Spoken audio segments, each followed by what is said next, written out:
Alright, so mga ka-wonder, yari kita subong sa Tagum City. And in order for us to know the people and culture sa sining syudad, so we have to check sa Tagum City Historical and Cultural Center nila. And excited na gibuya para mahibala naton bala kung anong ilang mga kultura or na sinari-sari nilang practice or ilang tradisyon. So mga ka-wonder, update nyo po. I hope no kung pwede dito pa sulod kakatubat mga photos or videos. Masulod na kita sa Tagum City Historical and Cultural Center. Our journey begins in the city's vibrant cultural heritage. Tagum City takes pride in preserving its tradition and history. Atong ginbisita ang Tagum City Historical and Cultural Center at dito natin matutunan about the local culture at makikita natin ang mga artifacts na nagsasabi ng mga kamanghamanghang kwento ng Tagum City. But unfortunately mga ka-wonder, bawal kumuha ng mga videos pero allowed naman ang pagkuha ng mga photos.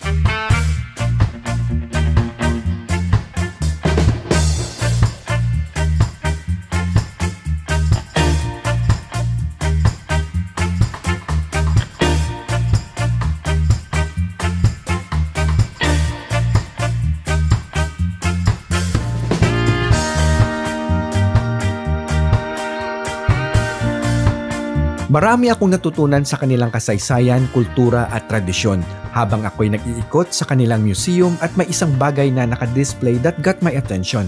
Ito ang miniature New City Hall ng Tagum City. I was fascinated by the design at pinuntahan ko kagad ang kanilang New City Hall para makita sa personal.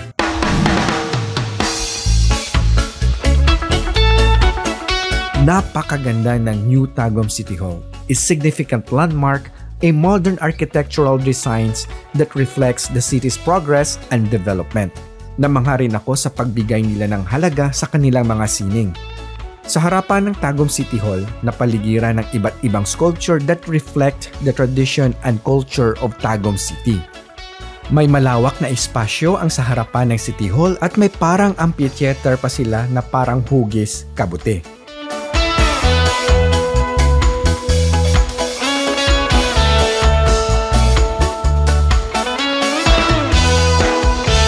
Dito mo rin makikita ang pinakamataas na Christmas tree sa Pilipinas, standing at a staggering 172 feet. Tagum City's holiday tree holds the record since 2007.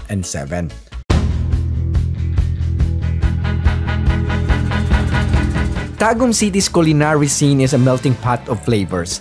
Let's indulge in some mouth-watering delicacies dito sa Kusina Silingan. Kusina Silingan is a restaurant that serves Filipino and Italian cuisine. Fusion cuisine that combines the flavors and ingredients of both culinary tradition to create unique and delicious dishes. At ang kanilang best sellers ay Tres Formaggio, Adobo sa Ginamos, and Sizzling Cassava Cake.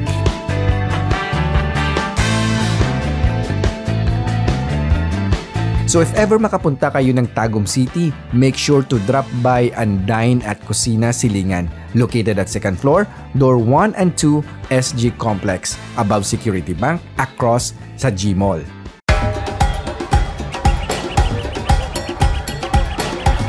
Sa Tagum City, ang kalabaw ay hindi lamang iginagalang sa kanilang pagsusumikap, kundi ipinagdiriwang din. Isa sa iconic landmark ng Tagum City ay ang tinatawag na The Beast of Burden.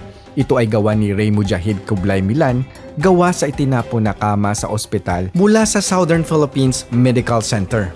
Ito ay isang angkop na representasyon ng mga paghihirap ng pinakamahihirap. Ang mga bakal ng kama na ito ay nagsisilbi sa maraming tao na hindi nakayanan ang halaga ng gamot na magbabalik sa kanila sa kalusugan. Truly a magnificent landmark. Alright mga ka-wonder, that concludes our Tagum City tour from its captivating cityscape to its cultural heritage. Thank you for joining me on this incredible journey. Medyo short vid lang ito because it was unplanned. Until next time, keep exploring and stay focused. Iniinyong alagad si Radyoman Patrick Bucabal, your wandering Negrense.